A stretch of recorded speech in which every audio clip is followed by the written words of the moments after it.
በሶሻል ሚዲያ ላይ መነጋገሪያ እየሆነ ያለው ይህ ቪዲዮም እንግዲህ የአዲስ ኪዳኑ በጋችን የእግዚአብሔር ልጅ ኢየሱስ ሞቶልናል። ኢየሱስ ጌታ ይሄንን በሮቤ ከተማ በጤና ባለሙያው ላይ ጥቃት የፈጸሙ ሰዎች ፈጣሪ ሁሌም ከተበደሉት ጎንን የሚሆነው ለዚህ ደግሞ ማሳያው በቅርቡ ሶሻል ሚዲያ ላይ በወጣቶች ሲደበደቡ የነበሩት አቶ ዋቆ ወይኔ አባቴ እኔ ጠንበል የኔ መልካም ሰው ኧረ እባካችሁ ዝም አትበሉ እንጂ ተንቀሳቀሱ። የኔ ትልቅ ሰው ወይኔ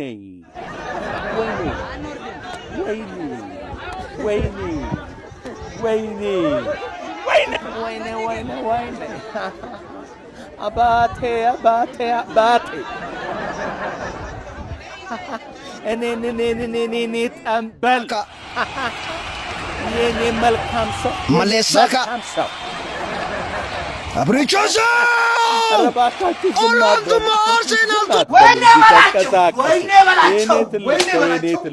ወይኔ የአዲስ ኪዳኑ በጋችን የእግዚአብሔር ልጅ ኢየሱስ ሞቶልናል። ኢየሱስ ጌታ ይሄንን በግ የሚበላ የዘላለምን ሕይወት አያገኝም። ለፋሲካ የተገባ ሕይወትን ግን አይሰጥም። ስለ ጌታ ኢየሱስ ዮሐንስ እንደዚህ አለ፣ የዓለምን ኃጢአት የሚያስወግድ የእግዚአብሔር በግ። በሶሻል ሚዲያ ላይ መነጋገሪያ እየሆነ ያለው ይህ ቪዲዮም እንግዲህ አንድ በሬ በመኖሪያ ቤት ጣራ ላይ ወጥቶም ይታያል። ብዙዎች እንግዲህ ክንፍ አውጥቶ በረረ ወይንም ደግሞ በምን ተአምር ሊወጣ ቻለ በሚልም ግራም ተጋብቷል። እናንተስ ይህ በሬ እንዴት እዚህ ጣራ ላይ ሊወጣ እንደቻለ እስኪ ግምታችሁን አስቀምጡ። ወይኔ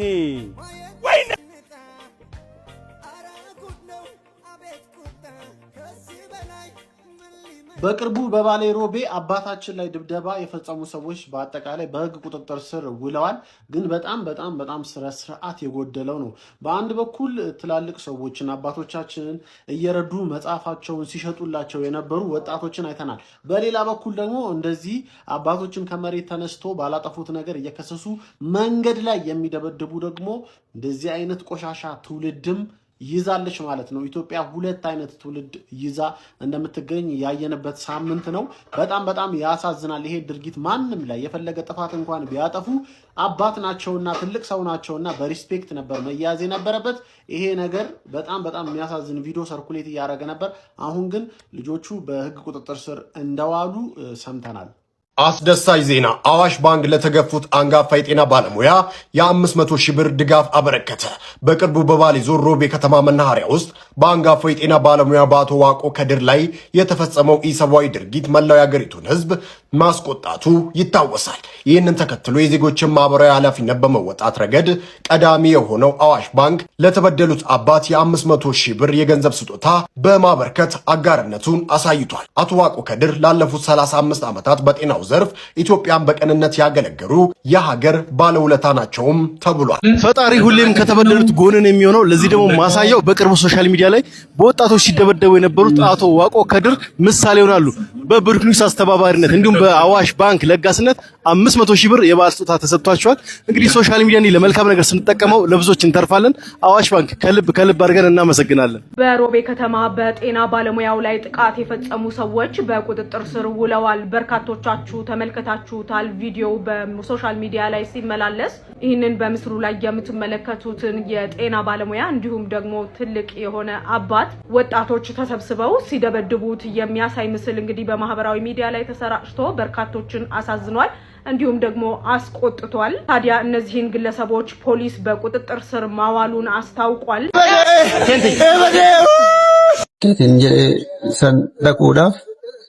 ganama sa'aatii tokkotti jechaadha guyyaa'eetiin hin jedhee asuma naaraa kana dhufeetiin hin jedhe jechaadha gara garfaatiin maatiin kiyyaa raayitullee hin jiraachi deema jedheetiin yeroo maan seenu namni wayi humna ta'u dargaggeessi dhaabadhu naan jedhe hin beeku waan ta'eef dhaabachuu hin dandeenye fiigaa dhufee moobaayilee naamxaa naan jedhe mobaayilii kiyya fide mobaayilii maali mobaayilii kiyya kafooteetiin jedhe ani fuune yeroo an jedhuun harka haga nyaatee dhugeetiin jedhuun harka dargaggeessaatiin jechaadha.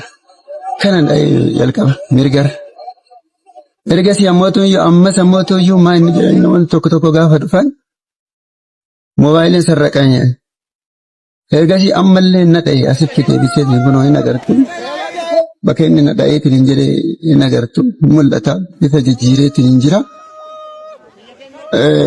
Borsa ammootu dokumentii guutuu xurata ji'a tokko xurata baay'eetiin jedhe ji'a tokkoon.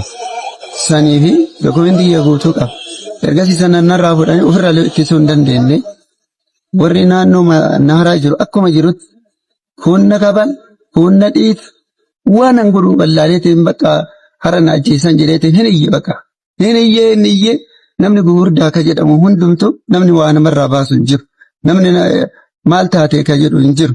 Eeggadhamee qaama seeraatti ta'e dhiyaate hageessinu ka jedhu hin jiru. Ergasii ammoo ijoolleen lamaa wayii hin dhiriitti na beeku. Namichi kun hospitaala keessa dalagaa. Amma immoo gara raayituu deddeema nin beena. Akkanatti miidhina.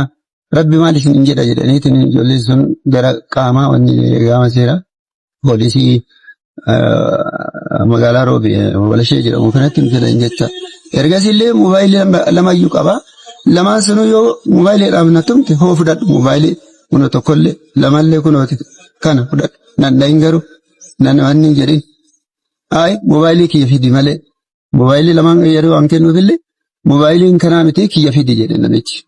Wanni jechaadha dhaga'uu hin dandeenye wal dhaga'uu hin dandeenye hin kadhadhe hin iyye haga iyyee bakka ani numaayyuu ka miidiyaatti gadhiifame yookiin miidiyaa irra deema akka jedhan sanii ol ta'eetiin hin jira bare achi haa ta'uuti garuu namni yeroo hangalee of tasgabbeessee akkuma ta'eetiin yeroo waan jedhu namnillee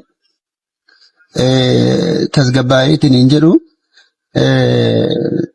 Kun araara jedhaa kun maal jedhaa nama dhaawamee nama aaree inni kalee sanatti hin dhaqabne har'a kun wanatti dhagamaatiin hin jiru dhukkubbii.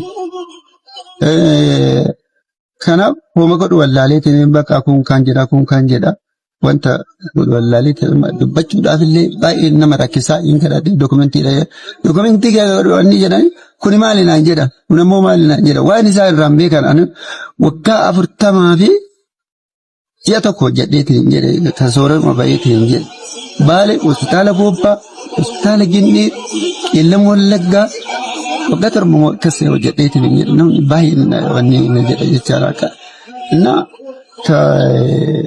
hubachuu hin dandeenye garuu wanti na gammachiisu wanti na gammachiisu ijoollee saniin arga jedheetiin iyyaan araara jennaan namillee bakka araaruma kana wayya jedheetiin qaamni seeraa waan laafaa natti fakkaateetiin jedhee har'a garuu ijoolleen kaleessa akkasitti na dhiita kun na dhiitu kun na kabalu sun kun waan barbaadinaan jedhu san qaamni seeraa to'atee jechaadha. To'ateetiin seeratti dhiyeessuun dubbachuu hin danda'u.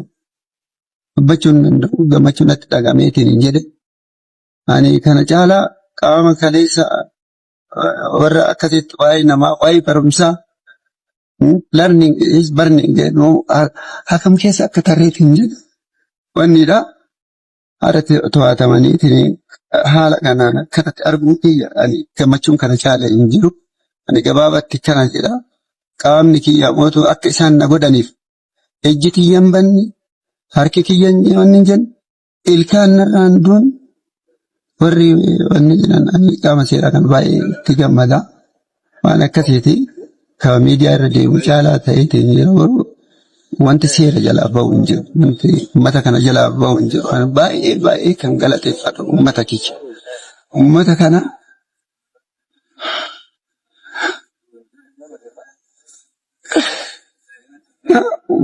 uummata kanaaf xiqqaallee guddaallee kabajaatiin ture jaarra kun onaa galee jira jecha hin kamii argadhee jira baay'ee itti gammadaa kana caalaa wanti hin fadhu.